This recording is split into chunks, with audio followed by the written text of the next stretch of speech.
बोलिए श्री प्राणनाथ प्यारे की जय।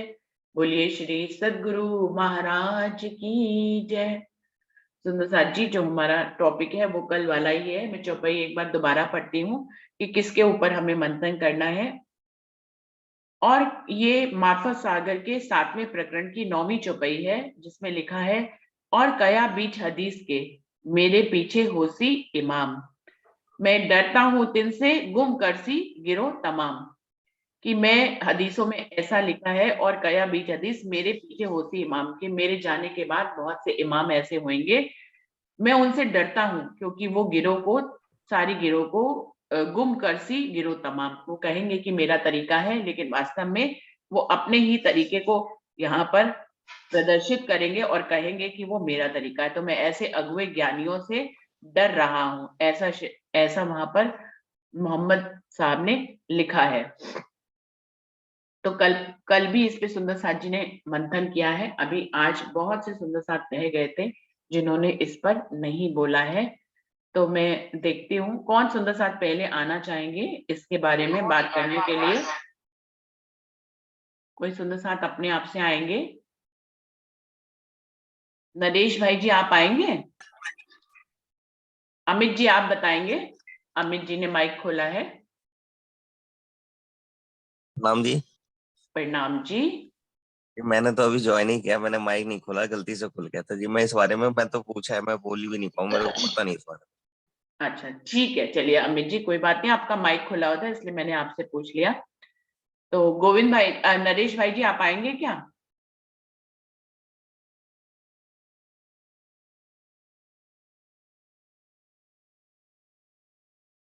नरेश भाई जी। मीना दीदी आपने माइक खोला है, आप कुछ कहना चाहेंगे क्या? मीना प्रणाम दीदी। दीदी। प्रणाम जी। दीदी वाणी का तो मुझे बहुत ज्ञान नहीं है, लेकिन आपने जो चौपाई बोला है उससे अनुभव से मैं बताऊं आपको। प्रणाम जी सभी सुंदर साथ जी। दीदी जब ये चौपाई को हम अपने पर ले तो दीदी पहले स्वरूप साहिब होते हुए भी ये बताया जाता था कि स्वरूप साहिब को आपको खोलना नहीं है और आपको उसकी सेवा पूजा करना है। मुझे तो ये भी पता नहीं था कि ये सजाया हुआ मंदिर है, उनके पीछे क्या रखा है वो भी हमें पता नहीं थे। अब राज जी ने ये चौपाई भी दिया है तो उसका भी ये कारण है कि हमें कोई भी गुमराह तो कर ही सकता है। तो जब सरकार श्री आए फिर हमें समझाया कि ये वाणी है, उसे खोलना है, आपको पढ़ना है। क्यों नहीं पढ़ते हो? क्योंकि पढ़े लिखे लोग भी वहां पे नहीं थे ज्यादा। हमारा इलाका तो ट्राइबल एरिया है, वहां पे कुछ भी नहीं था पहले। तो सरकार ने बोला कि मैं आऊंगा, टीका करवा दूंगा, सबको ये वाणी खोलना है, पढ़ना है और फिर आपको समझना है इसमें क्या लिखा है। तो फिर हम समझे और आगे बढ़े। तो ये चौपाई जो कल दिया है तो एकदम सही है दीदी। ऐसा ही होता ही है, हुआ ही है। आज सरकार सी की वजह से हम सब कुछ समझ सकते हैं, जब मन करे तब खोल के पढ़ सकते हैं और अपने हिसाब से सब समझते हैं। ऐसा मेरा भाव है दीदी। प्रणाम। प्रणाम जी। अरविंद भाई जी आप इस बारे में कुछ कहेंगे क्या? अरविंद भाई जी। हाँ प्रणाम जी। प्रणाम जी। प्रणाम जी। आवाज आ रही मेरी ना? हाँ जी बिल्कुल आ रही है, आप बोलिए। अच्छा अच्छा। ये आज का विषय है सुंदर साथ जी, जिसमें मोहम्मद साहब के बारे में चौपाई कह रहे हैं कि उनके आगे आने वाले अगुए जो है धर्म की राह पर, जो अपने सुंदर साथ को, अपने अनुयायियों को चलाना चाह रहे हैं, तो वो किस प्रकार से अपनी राह पे चलते हैं और उनकी किन किन बातों का हमको मानना चाहिए या हमें नहीं मानना चाहिए, यही सवाल है ना? तो इसमें क्या है कि इसमें बहुत समय लगता है।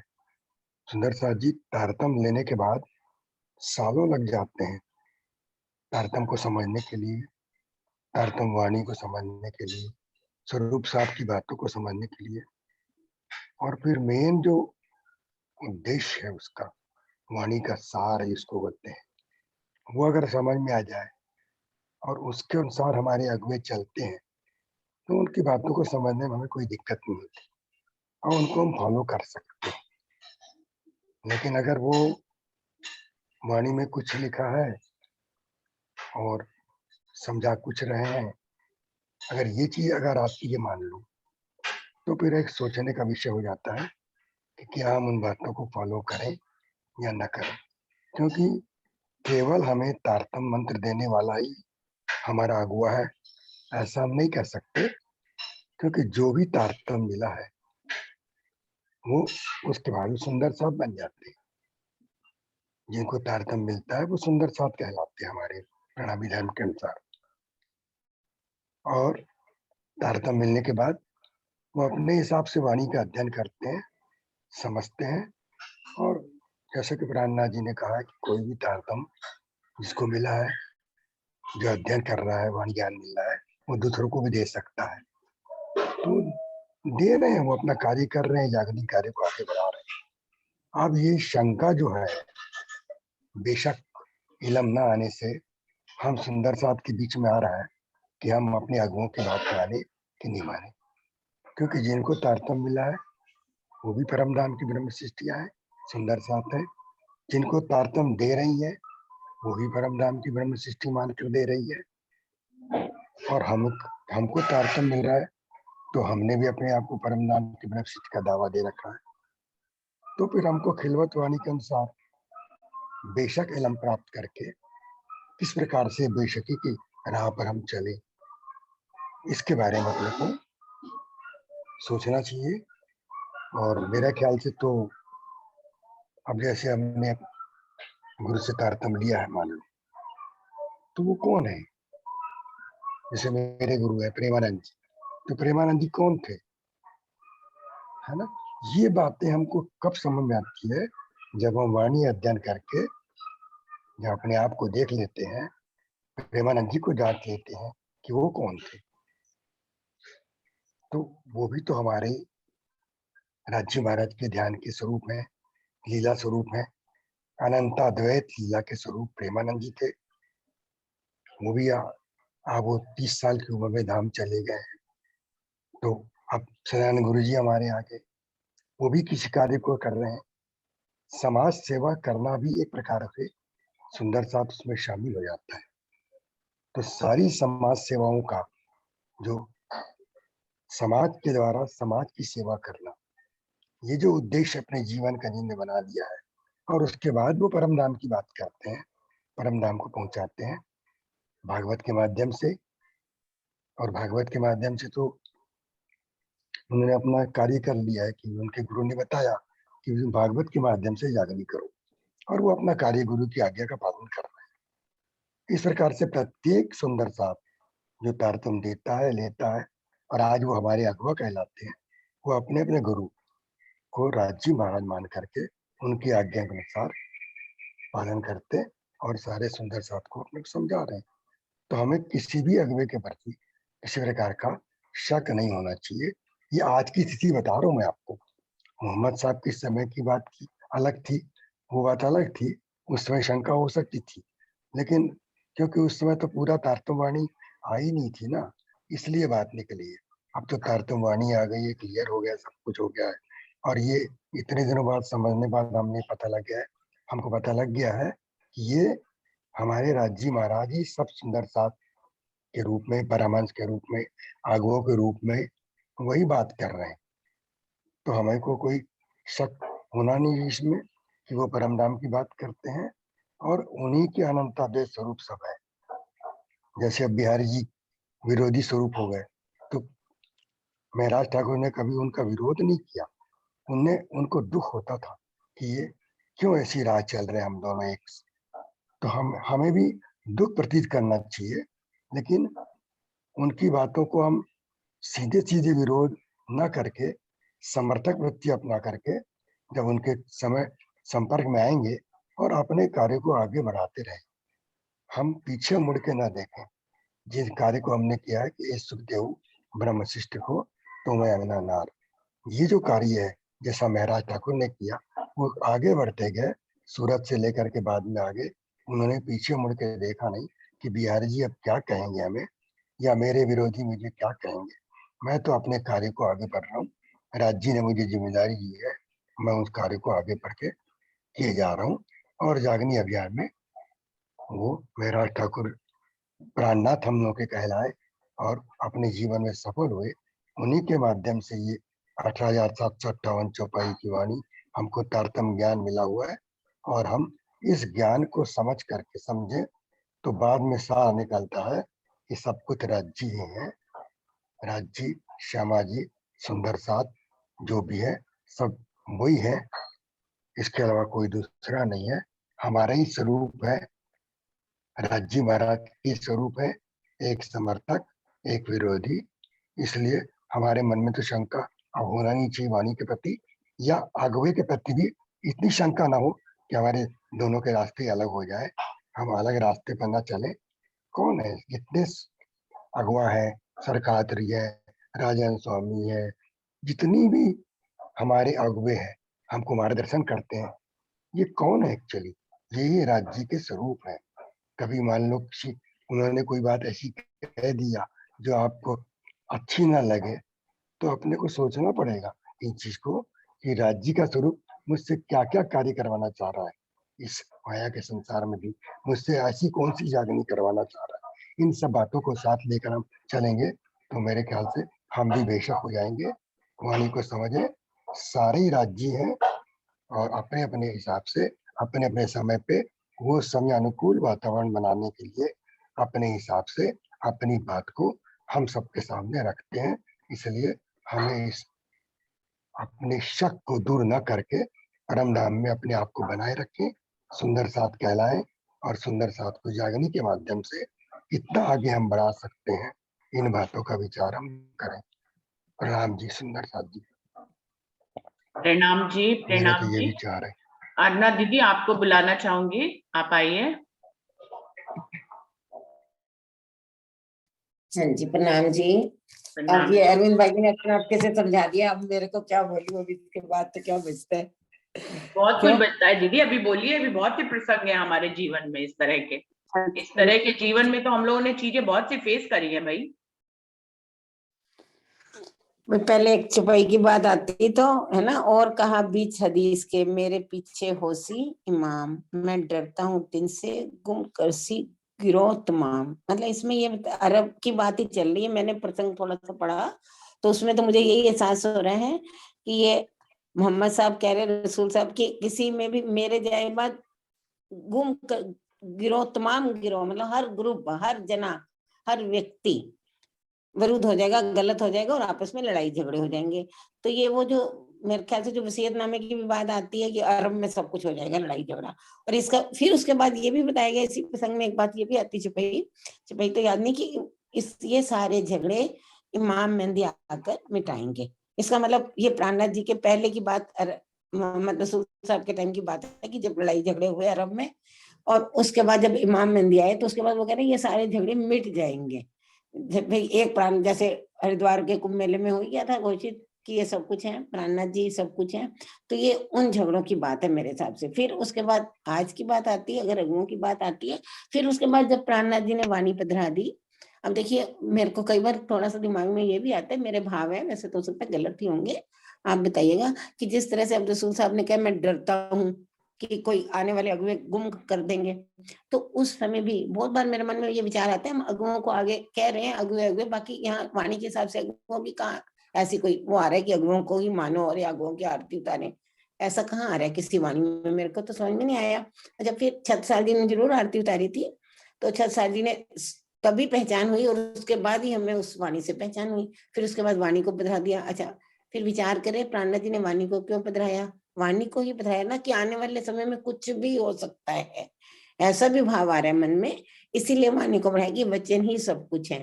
तो इसलिए गुमराह होने की स्थिति नहीं है। अगर वही वाली बात है जैसे अभी मीना दीदी कौन बोल रही थी ना कि वाणी को पहले बंद रहती थी, तो इसलिए गुमराह हो सकते थे, और अब गुम नहीं हो सकते। और सुंदर साध भी जो वाणी वास्तव में कम पढ़ते हैं, जो सिर्फ सुनते हैं अगुओं को, वही गुमराह हो सकता है। जो वाणी पढ़ते हैं वो गुमराह नहीं होते।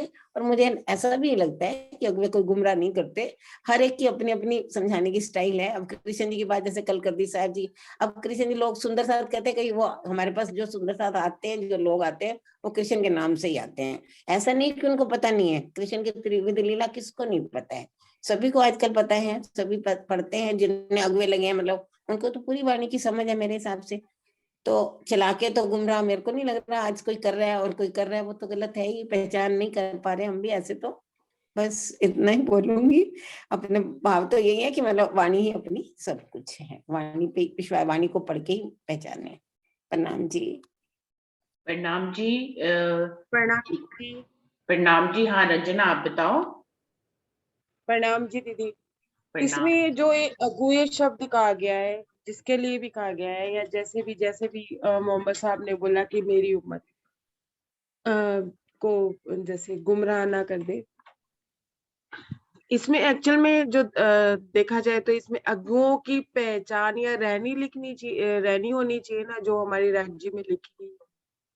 मैंने सिर्फ डिस्कस कर रही हूँ दीदी कि अगुओं को कैसे पहचानोगे और सच्चे सदगुरु को कैसे पहचानोगे।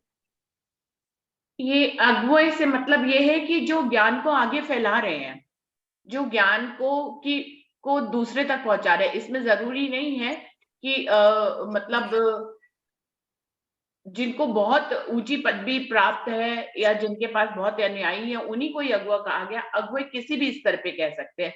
जो भी वाणी को दूसरों को समझाने की जिम्मेदारी जिसने ली हुई है, उन सबको अगुए कहा गया है कि वो गलत ना समझाएं। इसमें संदेश सिर्फ इतना ही है कि कैसे पहचाने, जो कि मोहम्मद साहब ने कहा है कि कोई भी फॉर एग्जाम्पल आपके सदगुरु हैं कोई, और आप उनके ही नाम पर किसी और को कुछ समझा रहे हो, तो आप भी अगुवे ही हो गए। तो गलत बात नहीं पहुंचानी है, वाणी के आधार पर सही बात पहुंचानी है। यही संदेश है इस चौपाई में, और उन सभी को ही अगुवे कहा गया है इसमें। जो भी आगे बात बताते हैं उन सबको अगुवे कहा गया मेरे अनुसार। हाँ नहीं, बिल्कुल बिल्कुल अगुए वही हैं जो आगे लग के समझा रहे हैं, बिल्कुल हाँ यही जी। बात है। उसमें मुझे सब भी इस लेवल पे आ जाते हैं। जरूरी नहीं है कि आप उसमें मेरा ही नाम लें, आप रंजना अपना नाम भी ले सकते हैं। आप भी तो 4 लोगों को वाणी समझाते हैं, ऐसा थोड़ी ना है। कोई जरूरी थोड़ी है कि जूम पे बैठकर ही जो समझा रहा है वही समझा रहा है। अपने लेवल पे भी कोई भी हमें मिल जाता है, हम उसको भी वाणी समझाते हैं। हम ट्रेन में भी कोई मिल जाता है, उसको भी वाणी समझाते हैं। हम कहीं पे भी कोई मिलता है, उसको वाणी समझाते हैं। तो सभी है। जब हम वाणी समझा रहे हैं तो हमें वाणी के सही संदेश को समझाना चाहिए। सिर्फ इसमें मैसेज इतना है, और जिसके लिए उन्होंने कहा है कि मैं डरता हूं जो नाम तो मेरा लेंगे, लेकिन बाद में अनुयायी इकट्ठे करने के लिए वो अपनी ही पूजा कराने लग जाते हैं या अपना ही गलत संदेश देते हैं। परमात्मा की पहचान न कराकर अपना संदेश देते हैं, अपनी पूजा कराते हैं, अपनी बुजुर्गी लेते हैं, या वो समझाने का उनका उद्देश्य सिर्फ बुजुर्गी लेना होता है। इस तरह के दोषों के लिए बात कही गई है। मुझे लगता है इसमें सब आ जाते हैं। अपने लेवल पर सभी समझाते हैं ना, कोई जरूरी थोड़ी ना है कोई कहीं बैठ के ही समझाए। अपने लेवल पे तो सभी कहीं ना कहीं समझा रहे होते हैं। जब आप समझा रहे होते हैं तो आप अगुवे होते हैं। तो उसी हिसाब से तो ये वाणी ही सबसे बेस्ट है कि अगर जिसको कोई संशय है तो अपना वाणी पढ़े तो वो उसका संशय दूर हो जाएगा। और उसकी आत्मा जवाब ना देती हो, मतलब आत्मा गवाही ना देती है, तो वो उस बात को ना माने जब तक वाणी से उसको ठीक कोई चौपाई या कोई तथ्य ना मिलता हो। फिर तो यही है कि वाणी से ही समझा जा सकता है इस बात को, क्योंकि हर किसी के विचार अलग होते हैं। हर कोई शब्दों को तोड़ मरोड़ देता है। मैंने अक्सर देखा है, एक चौपाई बिल्कुल का अर्थ आप कुछ कर रहे हो, कोई और कुछ कर रहा है, हम कुछ कर रहे हैं, और हमारे आगे जो कर रहे हैं वो और कुछ कर रहे हैं। मतलब सबके भाव अलग अलग होते हैं। टीका भी देख लो आप, कितनी तरह का टीका है, सब में अलग अलग भाव है। अब उस हिसाब से कैसे किया जाए फिर, जो अपने नहीं मन नहीं को भाता हो। अंजना, जो टीके की बात इसमें नहीं आएगी। ऐसे कर सकते हैं जैसे कि आप एक चौपाई पे, जैसे हमारे कानपुर में वाणी मंथन जब गोष्ठी करी जाती है तो एक चौपाई दी जाती है, उस पर सब लोग बोलते हैं। तो उसमें ये नहीं कह सकते कि वो जो है वो गलत राह दिखा रहे। एक चौपाई में कोई राज्य का अलग भाव देखता है, कोई उसी चौपाई में राज्य का अलग भाव देखता है।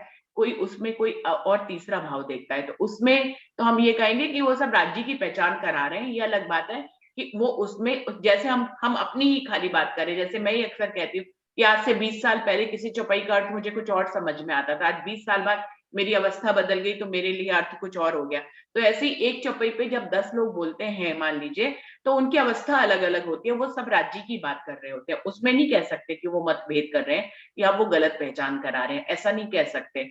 उनकी अवस्था अलग है, वो उस चौपाई में कुछ और देख रहे हैं, वो कोई दूसरा सुंदर साथ कुछ और देख रहा है। यहाँ पे बात आ रही है, मैं एक एग्जाम्पल के रूप में इस बात को कहना चाहूंगी कि जैसे कि सरकार है, सरकार ने खुद अपने शब्दों में कहा था कि कोई भी अगर तन की पहचान कराता है तो वो नरक में जाएगा, ऐसा उन्होंने मंच पे बैठकर बोला था सबके सामने। लेकिन आज उनको ही मानने वाले बहुत से सुंदर साथ जो है, जो आज भी उनके तन की ही पहचान कराते फिरते हैं। मतलब वो धनी, वो खुद सरकार खुद धनी से जोड़ने की बात करते थे, वो धनी से सबको जोड़ते थे, वो वाणी से सबको जोड़ते थे, वो सबसे को बीतक से जोड़ते थे। लेकिन आज उनके मानने वाले उनके भावों में, चाहे वो उनके भावों में ही ऐसा करते हो, मैं ये नहीं कह रही कि वो कुछ गलत करते हो, लेकिन वो धनी की पहचान ना कराकर उनके तन की पहचान कराते हैं, गलत है मेरे अनुसार। और यही वाणी के विरुद्ध है, वाणी में भी यही कहा गया है कि धनी से ही सबको जोड़ना है, ना कि किसी तनों से जोड़ना है।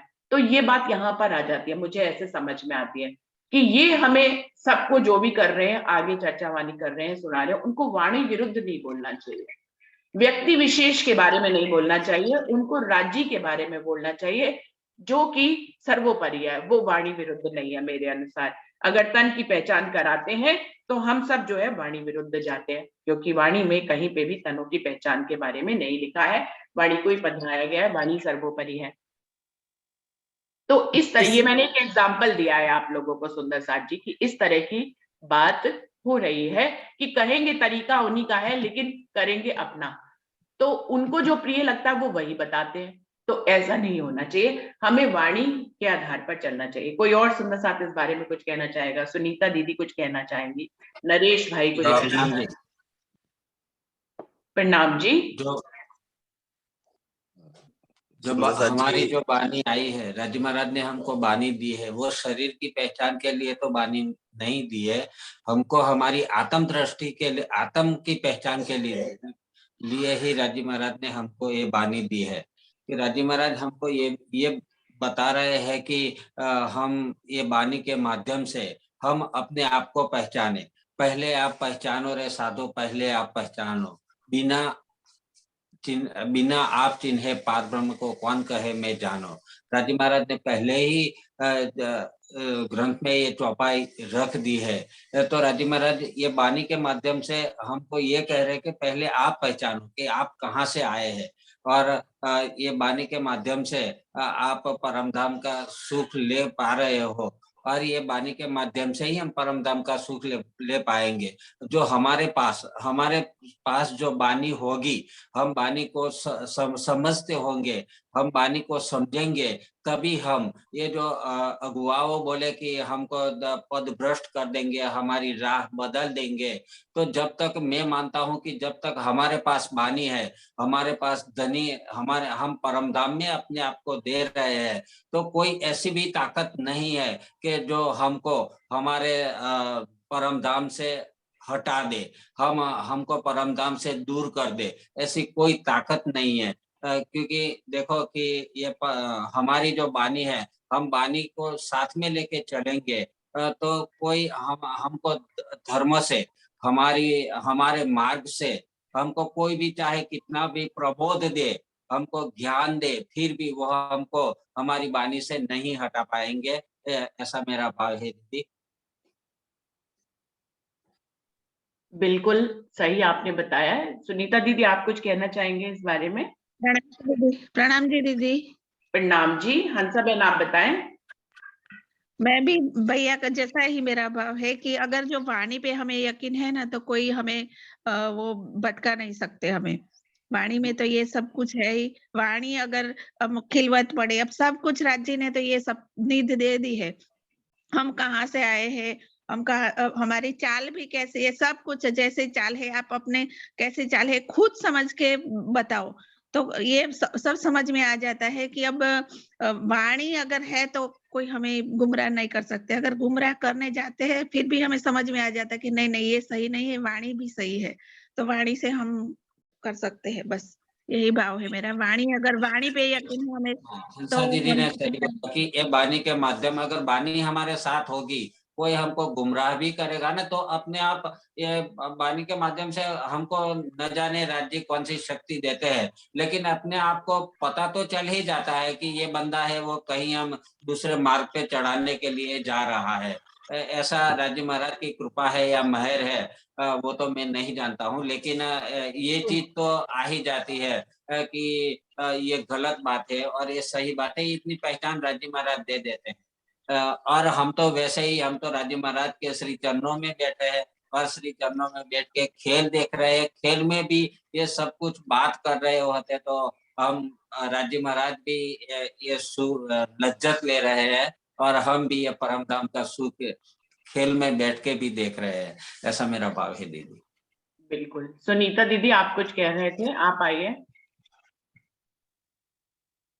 हाँ जी, प्रणाम जी सुंदर साथ जी। प्रणाम जी। यहाँ पे जो है मेन 5वें दिन की लीला के बाद राजी महाराज ने स्वयं वाणी पधराई और कहा कि मेरा दिल मोमिनों के दिल में रहूंगा या वाणी में मेरे को देखना, हक इलम से होता है हक बका दीदार। तो वाणी ही हमारे लिए सर्वोपरि है। वो कहते हैं जब सुध दो मेरी औरों को तो चले तुम्हारा हुक्म। अब चाहे अगुओं के लिए भी बात कर ली जाए कि वो अगर सुध अपनी दे रहे हैं तो वो गलत बात है, और वो कह रहे हैं, राज्य महाराज कह रहे हैं जो सुध दो मेरी तो चले तुम्हारा हुक्म। और अगर वो राज्य महाराज की पहचान कर रहे हैं तो फिर तो क्या कहते हैं, कोई बात है ही नहीं। लेकिन अगर वो अपने तन की पहचान करा रहे हैं और अपने तन का ही, और जो उनको मानने वाले हैं वो भी उनके तन की ही सेवा पूजा या उनकी आरती उतार रहे हैं या जो भी है, तो वो चीज गलत है। इसके लिए वो ही बात आती है कि जो लो आत्म न दीजिए साथ, तो लो प्रबोध कीजिए 10 लाख। कि हम अपनी आत्मा की गवाही की तरफ देखें कि हम अगुए जो बोल रहे हैं वो किसकी पहचान करा रहे हैं। अगर वो राज्य महाराज की पहचान कर रहे हैं तो फिर तो उनके हाथ में हुक्म है ही। और हुक्म क्या है? धनी के दिल की इच्छा, कि वो धनी के दिल की इच्छा के अनुसार ही आगे अपने राज्य की पहचान करा रहे हैं। लेकिन अगर वो अपने ही तन की पहचान करा रहे हैं तो ये तो हमें साफ स्पष्ट, अगर हमारे अंदर भी ज्ञान है और राज्य महाराज की बैठक है, ज्ञान से हमारा चाहे दिल अभी अर्श है और हमें साफ पता लगता है कि ये अपने तन की पहचान करा रहे हैं। और तब भी अगर हमें नहीं पहचान होती है तो वाणी तो है ही हमारे पास सर्वोपरि। तो हम वाणी से साक्षियां लेके, वाणी से करके हम पहचान कर सकते हैं कि ये जो अगुए हमें पहचान करा रहे हैं, गादीपति जो बैठे हुए हैं, या जो आज जूम पर भी इतनी मीटिंग चल रही है, सब सुंदर साथ एक दूसरे को जो ज्ञान उनके पास है दूसरी जगह वितरण कर रहे हैं, तो वो धनी की ही पहचान करा रहे हैं सब। ऐसी बात नहीं है, कोई भी अपने तन की पहचान नहीं करा रहा। ये तो हमारे ऊपर इतनी जागृत बुद्ध और निज बुद्ध तो हमारे पास है ही ना, तो उससे हम तोल मोल कर सकते हैं। जागृत बुद्धि है, निज बुद्धि भी है, धनी ने सबको दी हुई है, तो उससे हम तोल मोल कर सकते हैं कि ये कहाँ तक की बात कर रहे हैं, ये अपनी पहचान करा रहे हैं या फिर एक पूर्ण पार ब्रह्म राज्य महाराज की पहचान करा रहे हैं। तो ये तो हमारे अपने ऊपर है ना, हम कैसे कर रहे हैं उस चीज को। वाणी तो सर्वोपरि है ही, वाणी के अलावा तो कुछ है ही नहीं, जो कुछ है वाणी ही है। राज्य का साक्षात स्वरूप राज्य महाराज का या वाणी तो है, कोई तन तो नहीं है। हाँ, तन के अंदर बैठकर जरूर राज्य महाराज अपनी पहचान कराते हैं, और उस तन को ही सर्वोपरि मान लेना ये तो फिर हमारी भूल ही है ना। जो उसके अंदर बैठी शक्ति है उसको हमें पहचानना है, ये हमारे ऊपर ही निर्भर है। ये हम पे निज बुद्धि भी और जागृत बुद्धि भी हमें खुद ही तोलना है कि कैसे पहचान करनी है। प्रणाम जी। प्रणाम जी। जस्सी भी आप कुछ कहना चाहेंगे क्या? प्रणाम जी संध्या जी। प्रणाम जी। संध्या जी, दीदी अभी जो कह रही थी उन्होंने उससे सब कुछ क्लियर कर दिया। सुनीता जी ने बहुत अच्छी बात कही कि जब हमारे पास जागृत बुद्ध है, हमारे पास निज बुद्ध है, तो हमारी आत्मा हमारे को ना गवाही दे देती है। मतलब आप देखिए कि कोई भी अगर गुमराह करने की कोशिश कर भी रहा है, हम इसमें किसी पर्टिकुलर को ना मान के चले, किसी की भी बात को अगर कोई गुमराह कर रहा है, अगर उसमें कोई चालाकी है किसी भी तरह की, तो हमारी आत्मा गवाही दे देती है उस बात की कि ये जो भी बोल रहे हैं, क्योंकि वो हमें हो सकता है कुछ मोमेंट्स के लिए, कुछ पल के लिए हमें शायद मोहित भी कर लिए उनकी बातें, लेकिन हमारी आत्मा उस चीज की गवाही हमें बता देती है। क्योंकि जिसमें भी धनी की बात होगी, वो बहुत सहजता से होगी, बहुत सरलता से होगी, कभी किसी चालाकी या दिखावे से नहीं होगी। जहां भी ये प्रयास होगा, वहां हमें पता लग जाएगा, क्योंकि हमें वाकई में आत्म हमारी जागृत हो चुकी है, आत्म और निज बुद्धि भी सबके पास है। ऐसा ही मुझे समझ में आ रहा है दीदी, बस शायद यही कहना चाहूंगा मैं। जी प्रणाम अमित, सुंदर साथ जी।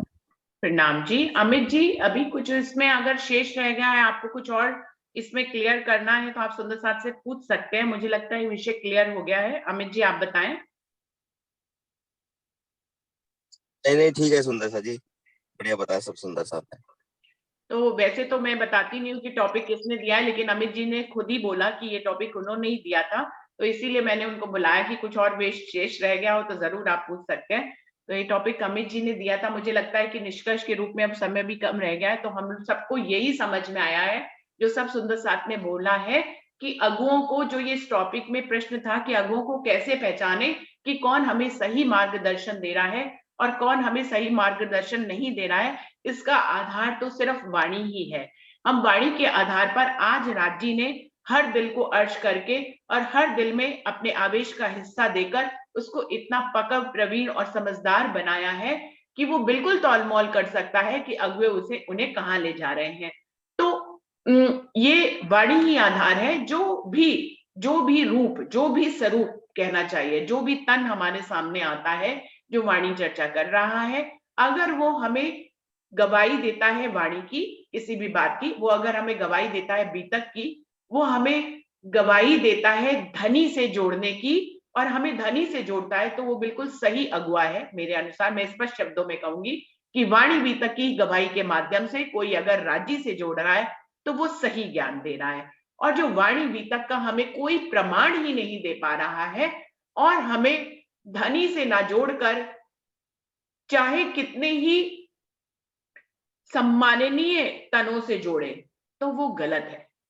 चाहे हम इस भावावेश में आए, जो जस्सी भैया ने कहा है, इस प्रभाव में आए कि वो तो एक बहुत ही सम्मानीय व्यक्ति की बात कर रहा है, वो अपने सद्गुरु की बात कर रहा है, उस तन से हमें जोड़ रहा है, तो हम इस भाव में कई बार सत्य को कह नहीं पाते हैं अपने शब्दों में। हम उसके भावों से उसको भी नहीं बता पाते हैं उस अगुए को कि वो गलत बता रहा है। हम ऐसा मैंने बहुत बार देखा कि सुंदर साथ जब प्रतिष्ठित व्यक्ति का नाम ले लेता है तो उससे जुड़े हुए नीचे सुंदर साथ जो सुन रहे होते हैं, वो उसको ये भी नहीं कह पाते हैं कि उन्होंने गलत पहचान दी है।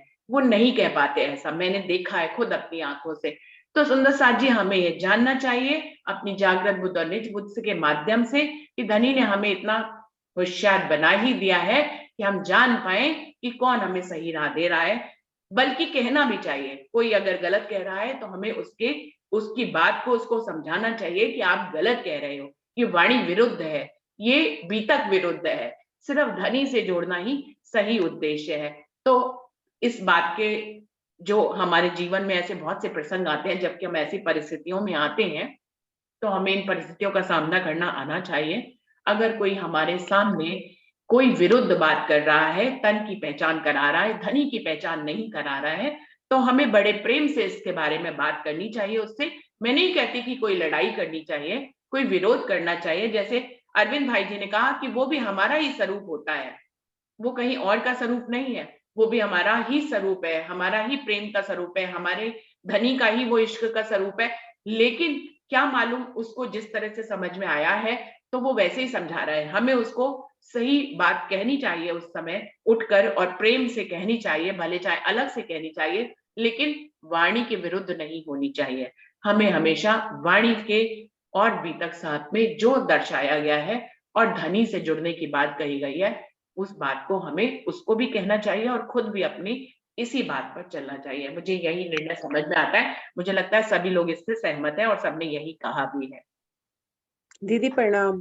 दीदी प्रणाम जी। मैं इस आपने जो निर्णय दिया वो बिल्कुल सही है, सुंदर साथ ने भी बिल्कुल सही बोला, लेकिन जो अभी आपने बोला कि हमें उससे बोलना चाहिए वाणी के माध्यम से और वितक के माध्यम से उनको समझाना चाहिए।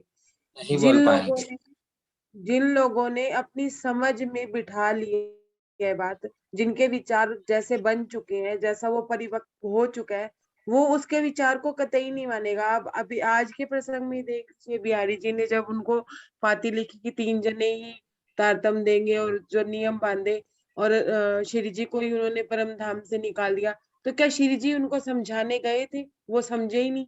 गए थे वो नहीं गए ना, पहले तो वो उन्हें समझा ही चुके थे कि नहीं सुंदर सास से आप ऐसा व्यवहार मत कीजिए, ऐसा मत कीजिए, ऐसे ये गलत है। राज्य की बैठक, मतलब वो ये बैठक देखने लगे। सुंदर साथ ने भी अपने विवेक को जागृत किया, और राज्य महाराज की बैठक कहाँ थी, वो उन्होंने अपना ध्यान किया, या सबने आपस में बैठ के डिस्कस किया, लेकिन वो बिहारी जी को समझाने नहीं गए थे।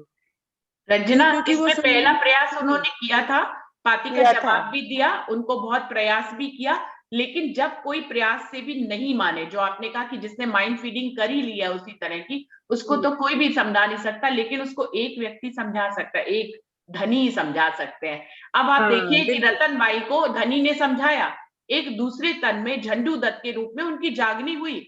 हम शिरजी साहिब महाराज ठाकुर ना कर पाए हो, लेकिन धनी को जो करिश्मा करना है वो करके ही रहेंगे। तो हमारा जो फर्ज होता है, जैसे कि शिरजी साहिब जी ने स्टेप लिया, उनको प्यार से समझाया, अपने शब्दों में समझाने की पूरी कोशिश करी, लेकिन आपके शब्दों के अनुसार कि उनका जो माइंड फीडिंग था वो उससे, उस तन में उनकी वैसी लीला थी, वो नहीं निकल सकते थे उससे। तो शिरजी साहिब जी के समझाने पे भी कुछ फर्क नहीं पड़ा, लेकिन जो धनी की लीला है उससे हम सब अनभिज्ञ है। जिसको समझाना है उसको धनी स्वयं ही समझाएंगे, वो सोटे से समझाएं, प्यार से समझाएं, ये हम ना जानेंगे, लेकिन वो समझाएंगे। इस बात की गवाही तो हमें भी मिली है ना कि रतन भाई की आत्म को बीतक साहब में और बिहारी जी के रूप में वो समझ नहीं पाए, लेकिन झंडू दत्त के रूप में वो समझ पाए, और फिर वो उन्होंने कितना बढ़िया रोल अदा किया उसमें, कितने सुंदर साथ की जागनी हुई, कितने सुंदर साथ को उन्होंने परम धाम दिखाया। तो उनके उस स्वरूप ने दूसरे तन में आकर हमारे पास गवाही है इस बात की कि धनी ने जिस आत्म को जागृत करना है वो कभी भी जागृत कर सकते हैं, और किसके माध्यम से जागृत करना है ये हम नहीं कह सकते। महाराज ठाकुर के माध्यम से जागनी नहीं लिखी थी, उनकी तो नहीं हुई, लेकिन उनकी जागनी नारायण दास जी के माध्यम से लिखी थी, तो नारायण दास जी के माध्यम से हुई। जी दीदी ऐसे समय में उनको ना दीदी ऐसे एक्चुअली पता है क्या है, राजी महाराज ऐसे ने उनको छठे दिन में शोभा देनी थी, छठे दिन की लीला में परमहंसों की श्रेणी में रखना था उनको, इसलिए 5वें दिन की लीला में उनकी जागनी नहीं हुई। बिल्कुल सही। तो भाई ऐसे वक्त में दीदी, ऐसे वक्त में तो हमको ये याद आ रहा है कि अरविंद भाई जी कह रहे हैं कि जो भी हमको गलत भी बोल रहा है, अलग बात से हमको रास्ता भटका रहे हैं, तो वो भी हमारा ही स्वरूप है। तो हम सबसे प्रेम से रहे, प्रेम से बात करें, गलत है तो भी उनको प्रेम से ही गलती का एहसास कराए, उसको लड़ने झगड़ने से बात नहीं करेंगे, उसको प्रेम से बात करेंगे। तो अरविंद भाई का जो मुख्य जो संदेश है कि हम सभी सुंदर साथ के साथ, सभी लोगों के साथ हमको प्रेम से रहना है और अच्छा रहना है, बस यही। क्योंकि हम परमधाम में बैठे हैं तो हम आराम से सबसे अच्छे रहे, सबसे अच्छी बात करें, सबसे प्रेम से रहे और सबसे हम बढ़िया व्यवहार करें, बस यही भाव बीतक में अरविंद आता है ना, भाई सब का विरोध वो भाग, मुझे बहुत पसंद आया। सब विरोध भागे सुनत वाणी का। बीतक की पहली चौपाई शायद यही आती है, सब विरोध भागे, तो सब विरोध अंदर से विरोध सारे विश्व का भागत इन भागे बीतक, भागत इन बीतक, विरोध सारे विश्व का भागत इन बीतक। तो हम अंदर से विरोध भाग के उनको प्रेम से समझा के वाणी के वचनों पे चले, वही हमारा आप अपना रोल अदा कर दीजिए, आपको उनको कहना है, आपका ये रोल है, आप गलत बात नहीं सुनेंगे, आप सही बात कहेंगे, आप अपना रोल अदा कर दीजिए, फिर सब राज्य पे छोड़ दीजिए। उनको समझाना है तो समझाएंगे, नहीं समझाना होगा तो नहीं समझाएंगे, फिर किसी और तरह में समझाएंगे। देखिए अगर सुंदर साथ जी